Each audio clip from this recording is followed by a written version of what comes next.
इसको ख्याल में लेना। प्रार्थना में भक्त भगवान को पातियां भेजता है, ध्यान में भगवान भक्त को। प्रार्थना में भक्त भगवान से बोलता है, कहता है कुछ, ध्यान में भगवान साधक से बोलता है, कहता है कुछ। महावीर का मार्ग ध्यान का मार्ग है। जय जय सुई भोगा है, और जैसे जैसे उस परम सुख में डूबना होता है, जैसे जैसे उस अतिशय रस में उतरना होता है,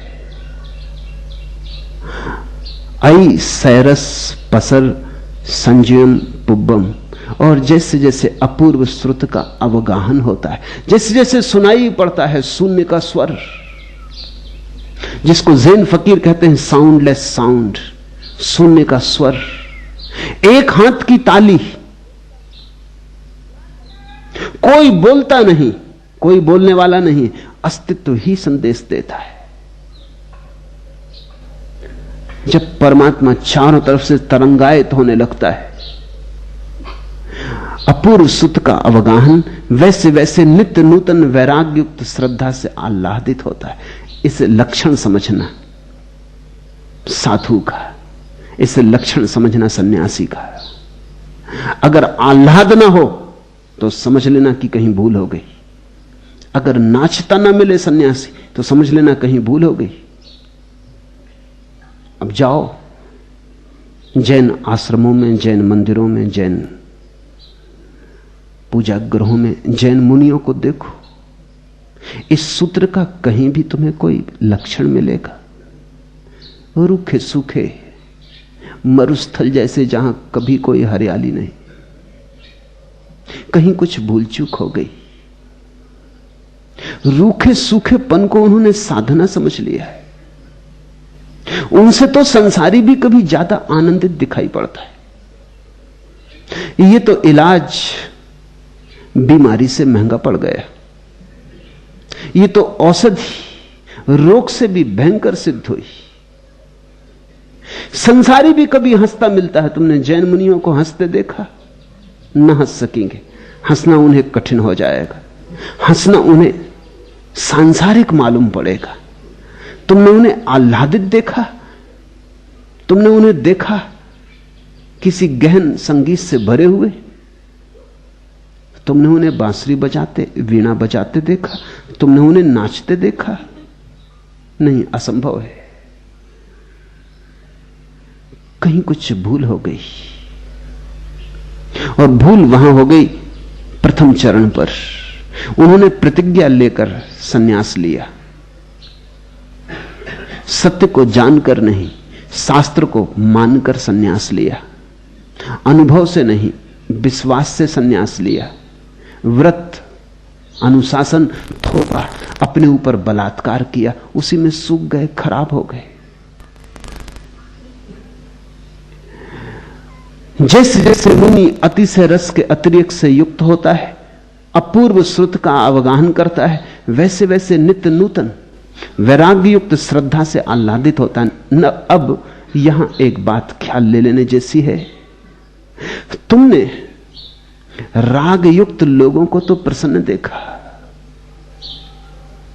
इससे तुम ये भूल मत कर लेना कि वैराग्य युक्त लोग तो कैसे प्रसन्न हो सकते हैं। वैराग्य की अपनी प्रसन्नता है, वो राग की प्रसन्नता से बड़ी ऊंची और बड़ी गहरी। राग की भी कोई प्रसन्नता हो सकती, सिर्फ मन को समझा लेना है। वैराग्य का भी आनंद है। तुमने क्या किया?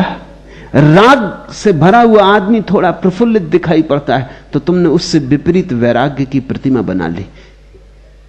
क्योंकि रागी हंसता है,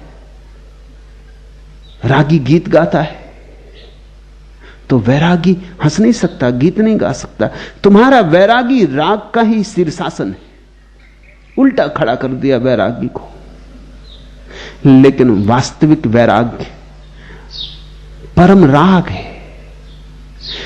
वास्तविक वैराग्य का तो कैसे रागी मुकाबला करेंगे? उस नृत्य को तो कैसे रागी पहुंच सकते हैं? उस आह्लाद को तो, कमल के उन फूलों को तो तभी कोई छू सकता है जब चित्त सब भांति निर्मल हुआ हो। वैसी मुस्कुराहट तो केवल परम शांत चित्त से ही उठ सकती है।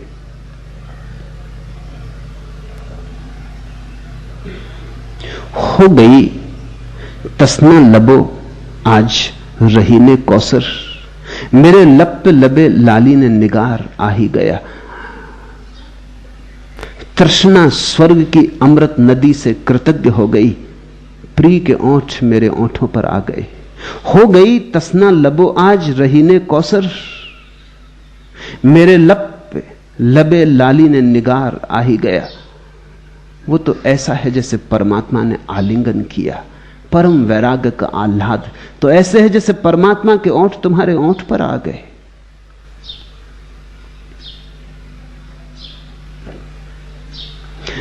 रागी तो असंभव चेष्टा में लगा है। रागी तो ऐसी चेष्टा में लगा है जैसे कोई रेत से तेल निचोड़ रहा हो।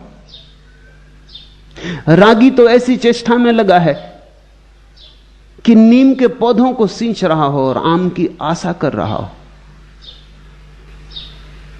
आग को किसने गुलिस्ताना बनाना चाहा, जल बुझे कितने खलील, आग गुलिस्ताना बनी। रागी तो आग को फुलवारी बनाने में लगा है, अंगारों को फूल बनाने में लगा है। आग को किसने गुलिस्ताना बनाना चाहा, जल बुझे कितने खलील, आग गुलिस्ताना बनी। कभी आग फुलवारी बनी, कभी अंगारे फूल बने। साधारण आदमियों से लेकर सिकंदरों तक चेष्टा करते हैं और हार जाते हैं। पराजय संसार का निचोड़ है। इसलिए तो हमने महावीर को जिन कहा।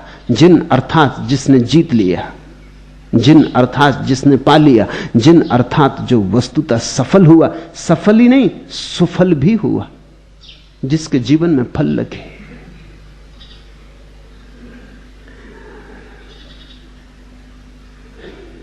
जैसे अश्रुत पूर्व का अवगाहन करता है, वैसे वैसे नित्य नूतन, और वैराग्य भी नित्य नूतन फूल खिलाता है।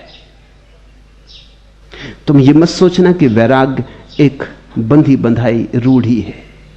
तुम ये मत सोचना कि विरागी बस उसी ढांचे में बंधा हुआ रोज जीता है। वस्तुतः रागी जीता है ढांचे में। वैरागी तो प्रतिपल नए और नए में प्रवेश करता है। विरागी का न तो कोई अतीत है, वो अतीत को नहीं ढोता, और न उसकी कोई अतीत को पुनरुक्ति करने की आकांक्षा है, इसलिए कुछ भी पुनरुक्त नहीं होता। वैरागी की सुबह हर रोज नई है, वैरागी की सांझ हर सांझ नई है, वैरागी का हर चांद नया है, हर सूरज नया है। वो धूल को संभालता ही नहीं, इसलिए प्रतिपल ताजा है, निर्मल है।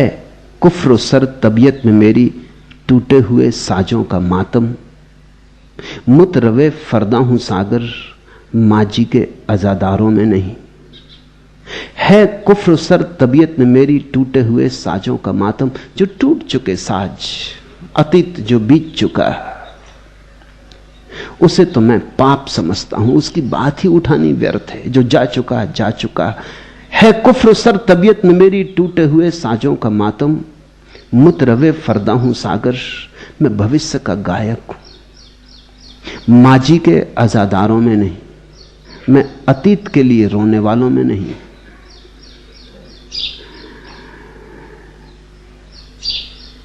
विरागी, वीतरागी, स्वयं में थिर हुआ सन्यासी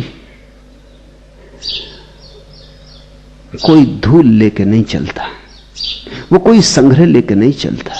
जो बीत गया बीत गया, जो बीत रहा है बीत रहा है, वो सदा नया है, सुबह की ओस की भांति ताजा,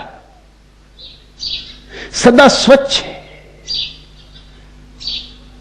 क्योंकि मन का संग्रह ही अस्वच्छ करता है, अपवित्र करता है, बासा करता है। तुमने कभी ख्याल किया,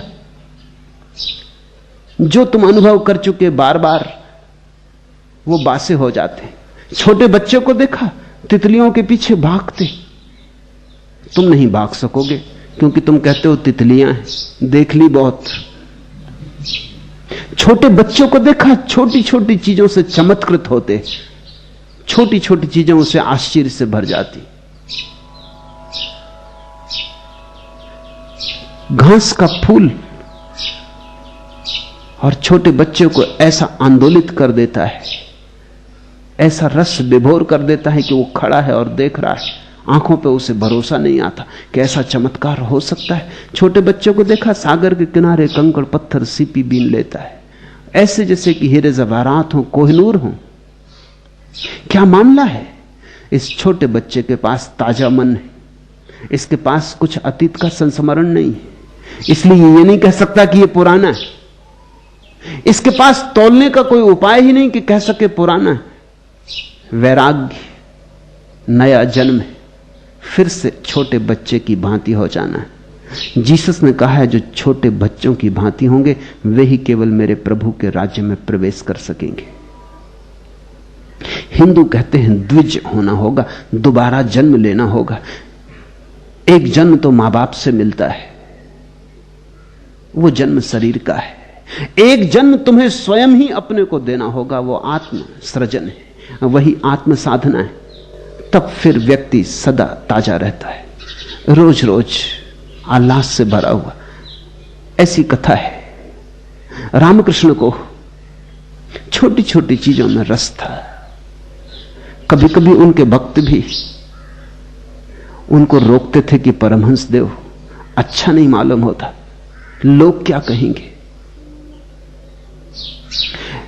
उनकी पत्नी भी उन्हें समझाती कि ऐसा आप ना करें। ब्रह्म ज्ञान की चर्चा चल रही हो, बीच में उठ के वो चौकी में पहुंच जाते। क्या बना है आज? अब ये बात जमती नहीं, दूसरों तक को संकोच होता, शिष्यों को लगता कि लोग क्या कहेंगे, फिर आके ब्रह्म चर्चा शुरू कर देते। लेकिन बड़ी सरलता की खबर मिलती है, जैसे उपनिषदों के वचन अन्नम ब्रह्म पर टीका कर रहे हो जीवन से। ब्रह्म की चर्चा और अन्न की चर्चा में कुछ भेद नहीं।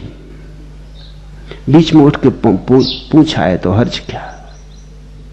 छोटे बच्चे जैसे छोटा बच्चा बार बार पहुंच जाता चौके के पास, पकड़ लेता मां का आंचल, क्या बन रहा है। सरल चित्त हो जाता है विरागी। ऐसा सरल कि रीति नियम, व्यवस्था, अनुशासन सब व्यर्थ हो जाते हैं। आंतरिक सहजता से जीता है। न अहदे माजी की यह रवायत, न आज और कल की यह हिकायत। हयात है हर कदम पे सागर, नई हकीकत नया फसाना।